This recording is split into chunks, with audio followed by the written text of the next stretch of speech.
Paus baru saja melangkah ke dalam sebuah pertarungan yang tampaknya sulit untuk dimenangkan. Ia mungkin mengira bahwa cuitan-cuitan lamanya telah lenyap bersama waktu.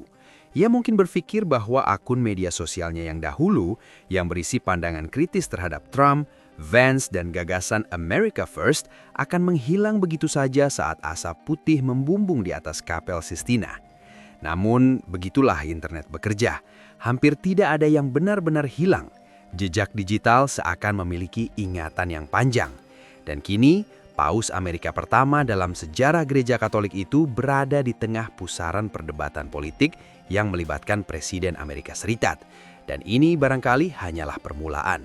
Tetaplah bersama saya hingga akhir video ini, karena saya akan menunjukkan bukan hanya bagaimana Paus ini masuk ke dalam pusaran tersebut, tetapi juga mengapa tembok-tembok kuno Vatikan sendiri seakan menjadi saksi bisu yang menghadirkan pertanyaan besar terhadap semua yang kini ia sampaikan. Kita akan mencoba memahami kegaduhan ini melalui berita dan analisis terkini yang jarang dibahas di tempat lain. Baiklah, mari kita mulai.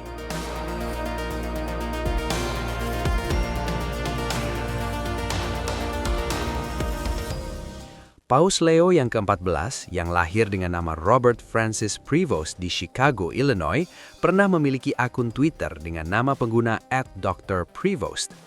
Akun itu dihapus sehari setelah ia terpilih sebagai paus, tepat pada tanggal 8 Mei tahun lalu. Namun sebelum itu, akun tersebut beberapa kali digunakan untuk membagikan ulang artikel-artikel yang mengkritik kebijakan imigrasi pemerintahan Trump, sekaligus menanggapi secara langsung pandangan keagamaan J.D. Vance sebagai seorang Katolik Roma. Ini bukan sekedar catatan lama yang tersembunyi di balik arsip. Ini adalah jejak terbuka di ruang publik. Kata-kata yang pernah dibaca, dibagikan, dan kini kembali dipertanyakan. Ini bukan sekedar catatan lama yang tersembunyi, melainkan retweet terbuka, dukungan yang terlihat jelas di ruang publik.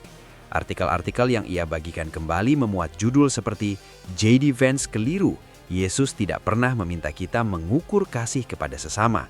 Dan masih banyak tulisan serupa yang bernada kritis, bahkan kerap dianggap condong ke arah kiri secara politik. Pekan ini, Donald Trump menemukannya. Ia membagikan ulang unggahan tersebut di Truth Social dan menulis singkat namun tajam, "Tidak bagus." Lalu selama 72 jam berikutnya, Trump terus melontarkan kritik. Ia menyebut Paus lemah dalam menghadapi kejahatan, buruk dalam kebijakan luar negeri, bahkan menuduh bahwa terpilihnya Paus asal Amerika itu merupakan langkah khusus untuk menghadapi Donald Trump sendiri. Saat Paus berkunjung ke Aljazair, ia akhirnya menanggapi tuduhan tersebut. Ketika ditanya, "Apa pendapat Anda?" Trump mengatakan Anda buruk dalam kebijakan luar negeri dan takut pada pemerintahannya. Paus menjawab dengan tenang, "Saya tidak takut pada pemerintahan Trump, juga tidak takut untuk berbicara lantang tentang pesan Injil. Itulah yang saya yakini. Saya dipanggil untuk melakukan apa yang gereja memang dipanggil untuk lakukan. Kami bukan politisi. Kami tidak sedang berusaha membentuk kebijakan luar negeri." Mungkin ia melihatnya dari sudut pandangnya sendiri. Namun saya percaya pesan Injil, "Berbahagialah para pembawa damai," adalah pesan yang sangat perlu didengar dunia. Jawaban itu terdengar lembut, hampir seperti doa yang diucapkan di tengah badai. Namun bagi sebagian orang, termasuk para pengkritiknya, pernyataan itu terasa kurang meyakinkan. Terus terang saja, mereka menilai pernyataan tersebut tidak sepenuhnya tulus. Dengan segala hormat, klaim bahwa dirinya tidak berpolitik dianggap bertentangan dengan langkah-langkah yang telah ia lakukan sebelumnya. Terutama ketika hanya beberapa hari sebelumnya, ia bertemu langsung dengan David Axelrod, sosok yang dikenal luas sebagai kepala strategi politik Barack Obama dalam kampanye presiden tahun 2008 dan 2012, seorang arsitek kemenangan politik yang sangat berpengaruh. Beberapa hari sebelum Paus Leo mengatakan bahwa dirinya bukan seorang politisi, Axelrod diketahui bertemu secara pribadi dengannya di Vatikan. Pertanyaannya sederhana, namun berat. Untuk apa pertemuan itu terjadi? Dan menariknya, hanya beberapa hari setelah pertemuan dengan orang kepercayaan Obama itu, yang juga sama-sama berasal dari Chicago, Paus secara terbuka mulai mengecam Donald Trump dan mengkritik kebijakannya terkait konflik dengan Iran. Sungguh sebuah kebetulan yang begitu rapi. Tentu saja, sebagian orang akan berkata itu sama sekali tidak ada hubungannya dengan upaya menjauhkan umat Katolik dari Trump dan mengembalikannya ke lingkaran politik Axelrod dan Partai Demokrat warisan Obama. Tentu saja tidak. Terlebih lagi, ini datang dari seseorang yang mengatakan dirinya bukan seorang politisi. Disinilah letak paradoks yang terasa begitu mencolok. Sebab sesungguhnya, Injil sendiri sejak awal tidak pernah benar-benar netral dari dunia politik. Secara historis, menyatakan secara terbuka bahwa Yesus Kristus adalah Tuhan bukan sekedar pernyataan iman, melainkan juga sebuah tindakan politik yang sangat radikal. Di dunia Romawi kuno, itu bahkan bisa dianggap sebagai bentuk pengkhianatan. Kekaisaran Romawi hidup dalam sistem politeistik. Orang-orang bebas menyembah banyak dewa, bebas memberi nama kepada ilah mereka masing-masing. Namun ada satu batas yang tidak boleh dilewati. Jangan menyebut mereka sebagai Tuhan dalam arti penguasa tertinggi. Dalam bahasa Yunani, kata itu adalah Kyrios, Tuan, penguasa, sang pemilik otoritas tertinggi. Dan di Kekaisaran Romawi, hanya ada satu Kyrios, hanya ada satu Tuan yang diakui negara, yaitu Caesar. Menyatakan Yesus Kristus adalah Tuhan berarti secara langsung menolak supremasi kaisar. Itu bukan sekedar doa, itu adalah deklarasi perlawanan. Dan pada masa itu, kalimat seperti itu bisa menjadi tiket sekali jalan menuju pengadilan, penjara, bahkan eksekusi. Coba tanyakan kepada 11 dari 12 rasul yang rela kehilangan nyawanya. Injil memang tidak pernah terpisah dari dunia politik. Sejak awal, iman selalu memiliki konsekuensi di ruang publik. Mungkin itulah sebabnya Paus ketika masih dikenal sebagai Robert Prevost membagikan begitu banyak retweet bernuansa progresif yang secara terbuka mengkritik Presiden Trump, terutama terkait kebijakan imigrasi. Namun ketika ditanya, jawabannya seolah sederhana. Saya tidak sedang berbicara tentang politik. Bagi sebagian orang, pernyataan itu terasa sulit dipercaya.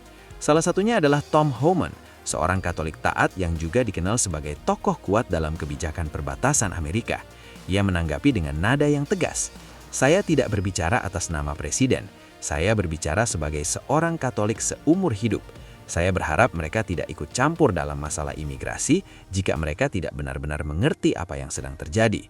Jika mereka pernah berada di posisi saya selama 40 tahun, berbicara dengan seorang gadis kecil berusia 9 tahun yang menjadi korban kekerasan berulang, atau berdiri di belakang truk gandeng dengan 19 imigran ilegal yang meninggal di kaki saya, termasuk seorang anak laki-laki berusia 5 tahun yang tewas karena kepanasan, mereka akan melihat bahwa imigrasi ilegal bukanlah persoalan tanpa korban. Jika mereka memahami kekejaman yang terjadi di perbatasan terbuka, mungkin pandangan mereka akan berubah. Saya terbuka untuk berdiskusi dengan siapapun dari mereka, karena mereka belum benar-benar mengerti. Presiden Trump memiliki perbatasan teraman dalam sejarah bangsa ini. Saat ini nyawa sedang diselamatkan. Ribuan nyawa terselamatkan setiap tahun karena perbatasan yang aman. Para penyelundup manusia mulai kehilangan jalan, kartel-kartel mulai runtuh. Saya berharap mereka memahami itu, karena jika mereka memahaminya, saya yakin pendapat mereka akan berbeda. Pernyataan itu menjadi gambaran yang jelas tentang bagaimana isu ini dipandang dari sisi yang berbeda.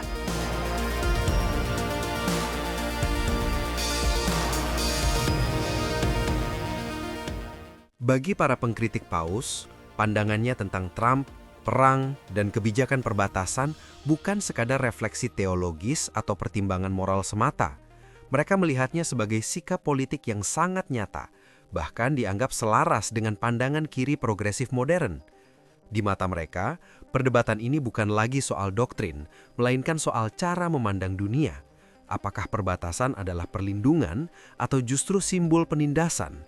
Apakah migrasi ilegal adalah tragedi kemanusiaan atau ancaman terhadap ketertiban sebuah bangsa? Padahal kenyataannya, perbatasan yang terbuka tanpa kendali seringkali justru menjadi jalan masuk bagi para pelaku kejahatan. Orang-orang yang kejam, oportunis, dan siap memangsa mereka yang paling lemah. Korban yang sesungguhnya bukanlah konsep abstrak, melainkan manusia nyata dengan luka yang nyata. Seperti yang digambarkan Tom Homan, bahaya itu bukan sekedar teori, tetapi sesuatu yang ia lihat dengan mata kepala sendiri. Bagi sebagian orang, hanya kalangan kiri politik dan paus inilah yang masih memandang persoalan ini semata sebagai isu belas kasih tanpa melihat sisi gelap yang menyertainya. Namun menariknya, tepat di halaman belakang paus sendiri, di balik tembok tinggi Vatikan, terdapat simbol yang bagi para pengkritiknya justru menjadi sanggahan paling kuat terhadap semua kecaman tersebut. Tom Homan kembali menyampaikan kritiknya dengan sangat tajam. Ia berkata, Paus seharusnya fokus memperbaiki gereja Katolik. Saya mengatakan ini sebagai seorang Katolik seumur hidup. Saya dibaptis sebagai Katolik, menerima komuni pertama sebagai Katolik, dan menjalani penguatan iman sebagai seorang Katolik. Tugasnya adalah memperbaiki gereja Katolik, terutama di tempat-tempat seperti California, dan berkonsentrasi pada pekerjaannya sendiri. Sementara urusan penegakan perbatasan, biarlah menjadi tanggung jawab kami. Ia ingin mengkritik kami karena mengamankan perbatasan, tetapi bukankah Vatikan sendiri memiliki tembok di sekelilingnya? Mereka memiliki tembok untuk melindungi rakyatnya dan melindungi dirinya sendiri. Jadi mengapa mereka boleh memiliki tembok, sementara Amerika Serikat dianggap tidak boleh? Saya berharap dia tetap berpegang pada tugasnya di gereja Katolik, memperbaikinya, dan menyerahkan urusan perbatasan kepada kami.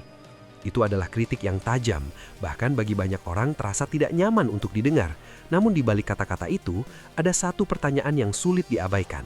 Vatikan memang dikelilingi oleh tembok besar yang kokoh dan nyaris tak tertembus. Untuk memasuki negara berdaulat terkecil di dunia itu, ada lapisan keamanan yang sangat ketat, seolah setiap batu di sana menjaga sebuah rahasia berusia berabad-abad. Tembok-tembok Vatikan berdiri tinggi, sekitar 39 kaki, dan diperlakukan bukan hanya sebagai perlindungan fisik, tetapi juga sebagai bagian dari warisan sejarah yang dihormati. Dan disitulah muncul ironi yang bagi banyak orang terasa begitu mencolok. Jika tembok dianggap penting untuk menjaga Vatikan, mengapa gagasan serupa dianggap salah ketika diterapkan pada sebuah negara besar seperti Amerika Serikat? Amerika membangun tembok perbatasan lalu dituduh tidak bermoral, sementara Vatikan hidup di balik temboknya sendiri dan itu dianggap wajar, bahkan terhormat. Maaf, tetapi keduanya tidak bisa berjalan bersamaan tanpa menimbulkan pertanyaan. Anda tidak bisa tinggal di sebuah negara kota berdaulat yang dikelilingi tembok kokoh, lalu menegur negara berdaulat lain karena ingin membangun perlindungan yang serupa. Prinsip dasarnya sama, perbedaannya hanya pada siapa yang membangunnya. Pada akhirnya, gagasan tentang tembok perbatasan tidak jauh berbeda dengan alasan mengapa kita mengunci pintu rumah setiap malam. Kita tidak mengunci pintu karena membenci orang-orang di luar. Kita menguncinya karena kita mencintai orang-orang yang ada di dalam. Perlu saya ulangi, kita tidak mengunci pintu karena ingin menindas mereka yang berada di luar. Kita menguncinya karena ada tanggung jawab untuk melindungi mereka yang ada di dalam. Ada kasih di balik batas, bukan selalu kebencian. Dan dari sanalah muncul salah satu kritik paling tajam terhadap Paus, khususnya ketika ia mengecam J.D. Vance atas penggunaan konsep klasik tentang Ordo Amoris atau cinta yang teratur dalam membela kebijakan perbatasan dan imigrasi Amerika. Bagi para pengkritiknya, Paus Leo tidak sedang berpikir teologis atau logis ketika menyerang pandangan J.D. Vance. Mereka menilai ia sedang berpikir politik, dan lebih jauh lagi, politik dari sudut pandang kiri progresif. Anda mungkin masih ingat wawancara J.D. Vance dengan Sean Hannity pada Januari lalu. Dalam percakapan itu, ia mengutip prinsip Ordo Amoris, gagasan lama dalam tradisi Kristen tentang urutan tanggung jawab kasih ketika ia mengatakan sesuatu yang kemudian memicu perdebatan besar. Ada sebuah pandangan lama, dan banyak orang meyakini bahwa ini adalah konsep yang sangat Kristen, bahwa kasih memiliki urutannya sendiri. Pertama, Anda mengasihi keluarga Anda, lalu Anda mengasihi tetangga Anda, setelah itu Anda mengasihi komunitas Anda, kemudian sesama warga negara Anda, dan akhirnya perhatian Anda meluas kepada seluruh dunia. Sekilas itu terdengar seperti sesuatu yang sangat sederhana, bahkan mungkin terasa jelas. Namun sebenarnya, itulah salah satu doktrin klasik dalam pemikiran Kristen. Akar gagasan ini dapat ditelusuri hingga para filosof guru Yunani seperti Plato dan Aristoteles. Santo Agustinus kemudian menyebutnya Ordo Amoris, urutan kasih atau tata cinta yang benar. Artinya tanggung jawab utama seseorang dimulai dari yang paling dekat, keluarga, lalu tetangga, baru kemudian komunitas yang lebih luas, lalu bangsa tempat ia hidup. Setelah itu, kasih dan kepedulian kita meluas kepada mereka yang berada di luar batas-batas negara kita. Dalam pandangan ini, tidak masuk akal jika seseorang diminta mencintai orang asing dengan cara yang sama seperti ia mencintai istri, suami, atau anak-anaknya sendiri. Bukan karena orang lain tidak berharga, tetapi karena kasih juga mengenal tanggung jawab dan kedekatan. Inilah prinsip yang digunakan untuk membela kebijakan perbatasan pemerintahan Trump. Gagasannya sederhana, seorang pemimpin pertama-tama diberi amanah untuk melindungi rakyat yang berada di bawah tanggung jawab langsungnya. Donald Trump misalnya dipilih untuk menjaga orang-orang yang hidup di dalam perbatasan Amerika Serikat, bukan mereka yang berada di dalam perbatasan Guatemala. Pemerintahan Guatemala lah yang memikul tanggung jawab utama terhadap rakyatnya sendiri. Tetapi itu tidak berarti kita berhenti peduli. Itu tidak berarti kita kehilangan kasih kepada mereka yang berada di luar batas negara kita. kasih tidak hilang hanya karena ada prioritas. Justru kasih yang teratur adalah kasih yang tahu kepada siapa tanggung jawab pertama harus diberikan. Namun sekali lagi, ada pandangan yang melihat bahwa hanya kalangan kiri progresif atau mereka yang memandang dunia sepenuhnya melalui lensa penindasan yang menganggap perbatasan dan batas negara sebagai simbol ketidakadilan. Dalam cara pandang itu, tembok bukan perlindungan, melainkan penolakan, bukan tanggung jawab, melainkan penindasan. Bagi sebagian pengkritik, itulah posisi yang kini tercermin dalam kepemimpinan Paus saat ini. Mereka menilai bahwa pandangan kebijakan publiknya terlalu dipengaruhi oleh realisme progresif modern, sehingga persoalan moral seringkali dibaca melalui kerangka politik modern yang sangat condong ke kiri.